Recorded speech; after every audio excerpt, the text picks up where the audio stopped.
بله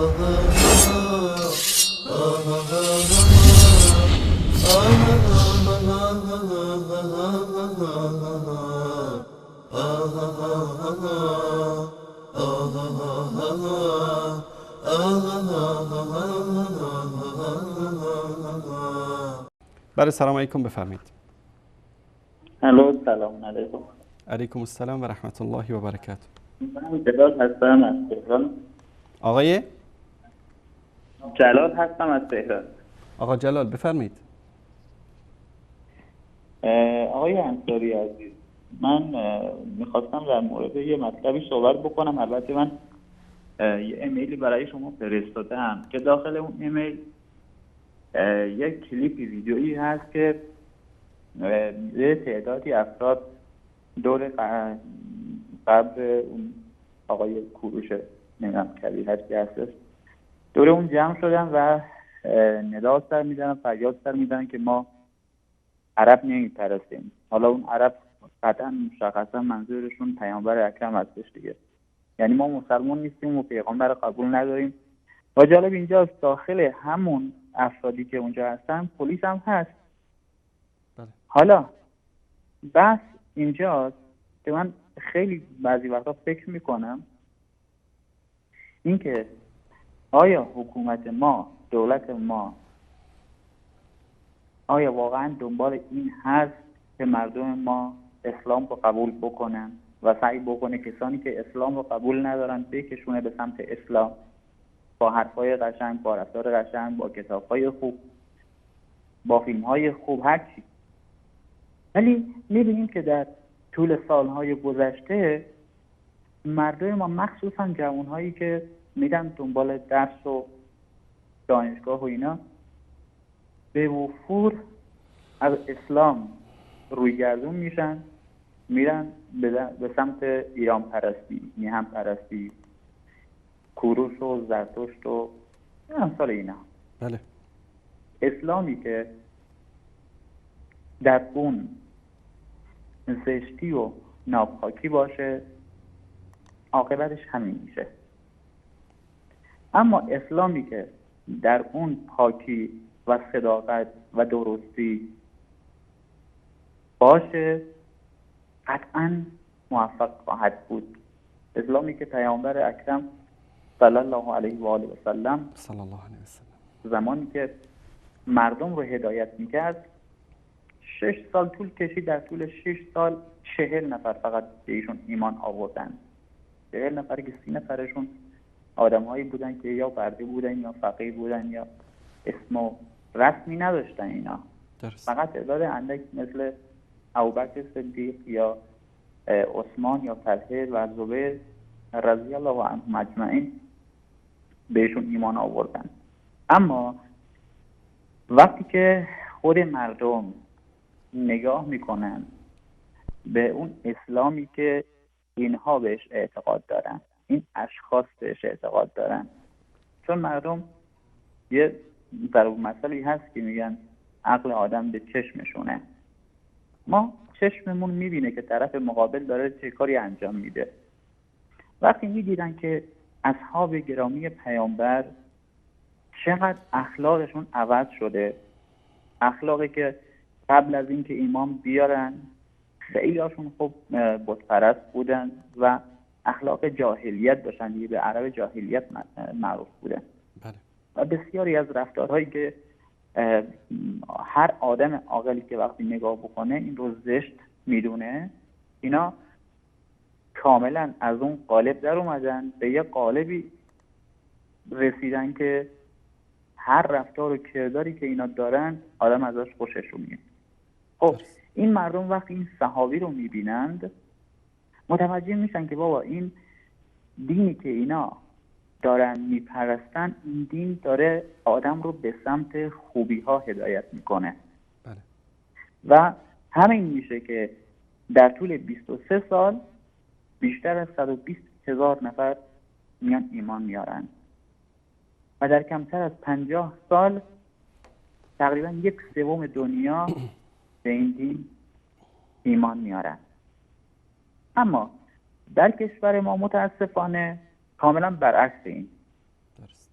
اون کسی که ایمان داره وقتی میبینه که این دین چقدر زشتی ها داخلشه، چقدر دروغ داخلشه، نفاق داخلشه، فحش و حرفای رکیک گفتن عبادت محسوب میشه، دروغ گفتن عبادت محسوب میشه، خدا رو گذاشتن کنار یه سری اشخاص، حالا اسمشون میخواد امام باشه یا هر کسی دیگه، اینا پرستش میشن و اینا گواه بر انسان میشن. خب هر آدم عاقلی وقتی فکر میکنه که میگه دین اینه، خب این یه غلطه، با هیچ عقل و منطقی نمیخونه، پس این درست نیست. چون اسلام واقعی رو نمیبینن تو این کشور. اون اسلام واقعی که هست، اون اسلام ناب محمدی، اجازه تبلیغ نداره. خب وقتی نمیبینن، چه ایرادی بر اینها هست که از اون اسلام گریزان نشن، از اون دین گریزان نشن؟ ما وقتی میام در مورد یک امامی یک سری اخلاق و یک سری چیزهایی رو ما به اینا میدیم که اصلا از قالب بشریت خارجه، کدوم آدم عاقل اینو قبول میکنه؟ یه امامی که دیدش و چشمش و بیناییش یه جوری که تمام دنیا رو میبینه، گوشش اینقدر شنواست تمام حرفا رو میشنوه، تمام زبانهای دنیا رو که نزدیک به 5000 ما زبان مختلف تو دنیا داریم، همه این زبانها رو میدونه. و خب یه آدمی که عقل داره میاد فکر میکنه، میگه این امام بله. آقا جلال،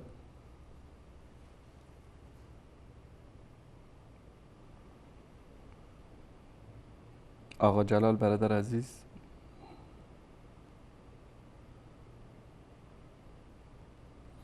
شما رو خط هستید اما صداتون قطع شد.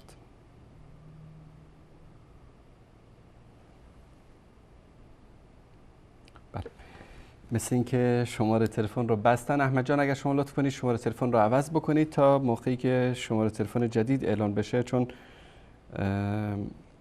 آقایون مثل اینکه تحمل شنیدن سخن حق رو ندارن. کلیپی که آقا جلال بهش اشاره کردن این کلیپ هست که من خدمتون پخش میکنم، کلیپی که رو ایمیل من فرستاده بودن اما فرصت نشد که من این ایمیل رو در این برنامه بخونم. بله.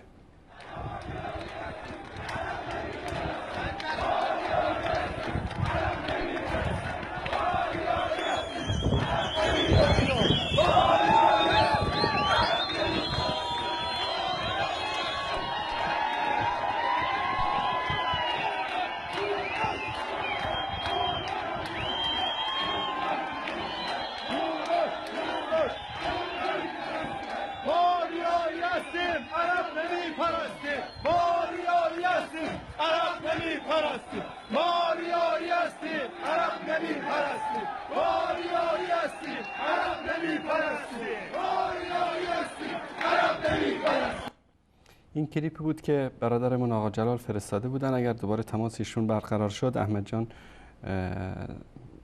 وصل کنید و ایمیل ایشون رو هم بخونم که نوشتن: سلام جناب آقای انصاری عزیز، الله به شما خیر دنیا آخرت را نصیب کند. این ویدیو رو نگاه کنید که چطور مردم ما که از دین تشیع روگردان شدن رو به قبر کوروش آوردن. جالب اینجاست که ماموران نیروی انتظامی هم آنجا هستن ولی هیچ حرفی نمیزنن. آیا اگه این افراد تبلیغ دین اهل سنت میکردن همینطور ساکت میموندن؟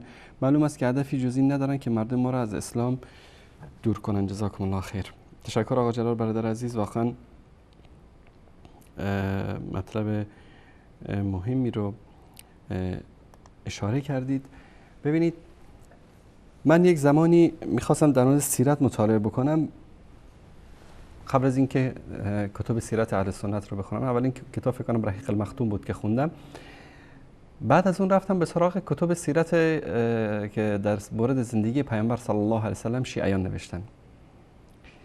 تعجب خواهید کرد که اینها اومدن سیرت نوشتن، همونطوری که بعضیشون اومدن قرآن رو تفسیر کردن. اگر سند قرآن از طریق اهل سنت نمی بود اینا قرآنی نداشتن. اگر تفاسیر اهل سنت نمی بود اینا تفسیری هم ندارند برای قرآن. جالب است که شما به عنوان یک مسلمان شیعه برید یکی از کتب سیرتی که یکی از علمای شیعه نوشته بخونید. در شروع رسول الله صلی الله علیه و سلم به پیامبری مبعوث شد. دور و برش رو منافقین گرفتن. صحابه کیا بودن؟ غیر از علی همه منافقن. اونایی که تو دوران مکه اومدن مسلمان شدن، عمر، ابوبکر، عثمان و عمرو ابن عاص و نمیدونم همین صحابه‌ای که بودن، اینا همه منافق بودن، اینا همه کافر بودن، اینا بت پرست بودن، اینا به اصطلاح اعتقاد اینا است. حتی در کتبشون گفتن که وقتی ابوبکر رضی الله تعالی عنه میگه وقتی که سجده میکرد یک بتی داشت به اصطلاح به بت سجده میکرد. یعنی حرفای عجیب و غریب که در کتاب اینا است. باب کفر ثلاثه در بهار و نوار است که ابوبکر و عمر و عثمان کافر بودن.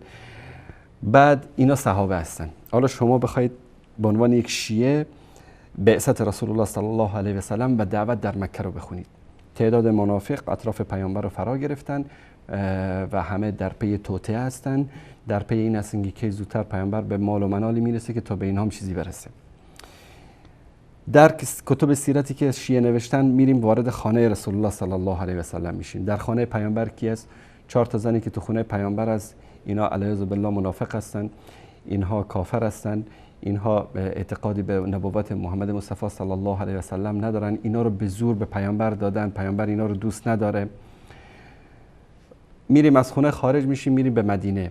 در طریق هجرت ابوبکر یار غار رسول الله صلی الله علیه و آله و سلم به زور خودش رو به پیامبر چسبون. پیامبر دوست نداشت که با اون هجرت بکنه. این اومده بود برای جاسوسی با امر رسول الله صلی الله علیه و سلم. وقتی به مدینه برسیم همچنان از بین انصار اینایی که مال و همه جانشون همه چیزو فدا کردن در نزد شیعه، اینا انسان هایی هستن که منافق بودن و مرتد بودن و اصلا به پیامبر اعتقاد نداشتن. و غزواتی که رسول الله صلی الله علیه و سلم کرده غیر از علی کسی دیگه اصلا هیچ کاری نکرده، فقط علی بوده که شمشیر میزده و درها به روش باز میشده و مردم رو میکشته و میبسته و فوت میکرده، همه کفار میافتادن. اینها 23 سال مسیر نبوت رسول الله صلی الله علیه و سلم و قبل از اون زندگی رسول الله رو وقتی که اینها نوشتن غیر از توطئه است، منافقین هستن، جنگ و دعواست، پیامبر در دعوتش کامیاب نبوده در خونه. با این وصفی که اینا از رسول الله صلی الله علیه و سلم دارند، شما میخواید کسانی که شیعه هستن مسلمان بمونن؟ همین است که از اسلام متنفر میشن. اسلام اومد که مردم رو از پرستش بت‌ها به پرستش الله سبحانه و تعالی راهنمایی بکنه. اینها اومدن 14 تا خدای دیگه ساختن به غیر از خدا. خودشون میگن، کلیپ شما پخش کردین، خدا 14 تا خدا مثل خودش آفرید. آخوند یوسفی کلیپشو بارها پخش کردیم. ما مسیحی ها رو میگیم به خاطر اینکه تثلیث دارن و سه خدا رو میپرستن کافر هستن. اینو 14 تا خدا برای مردم تراشیدن. بعد این خدایان کوچکی که هستن هر مرجع تقلید برای خودش خداییه. خمینی برای خودش خداییه، خامنه‌ای برای خودش خداییه. این حکومت نائبان بر حق امام زمان هر طوری که دوست دارن به نام اسلام به مردم تجاوز میکنن، مال مردم رو چپاول میکنن، همه به اسم اسلام تمام میشه. در کهریزک و ایوین اگر تجاوز کردن، اگر شکنجه کردن، هر بلایی به سر ملت آوردن، به نام امام زمان و به نام اسلام کردن. خب خیلی طبیعیه که مردم از دین بیزار بشن. خیلی طبیعی است که مردم از اسلام بیزار بشن و نمیذارن اسلام حقیقی برای مردم برسه. ببینید این همه امکانات دارن، تقریبا چیزی در حدود 100 تا شبکه ماهواره‌ای و داخلی و خارجی دارن که حکومت ایران داره به شدت بر علیه مسلمانان، بر علیه اسلام تبلیغ میکنه و به نفع خودشون دارن موضوعات رو تحلیل و بررسی میکنن. با این وجود از یک شبکه وصال حق میترسن، از یک سایت میترسن، از یک صفحه فیسبوکی بر علیه اینو صحبت بکنه میترسن. اینها نشان دهنده این است که اینها پوچ هستند، تو خالی هستند، هیچی برای گفتن ندارن. نمونه شد میبینید تماس میگیرن، میخوان در موضوعات مختلف صحبت بکنن. یعنی بخواید علمی با اینا بحث بکنید، بخواید با منطق، با دلیل و مدرک با اینا بحث بکنید، هیچی برای گفتن اینا ندارن. همین است که مردم از دین بیزار شدن، از اسلام بیزار شدن.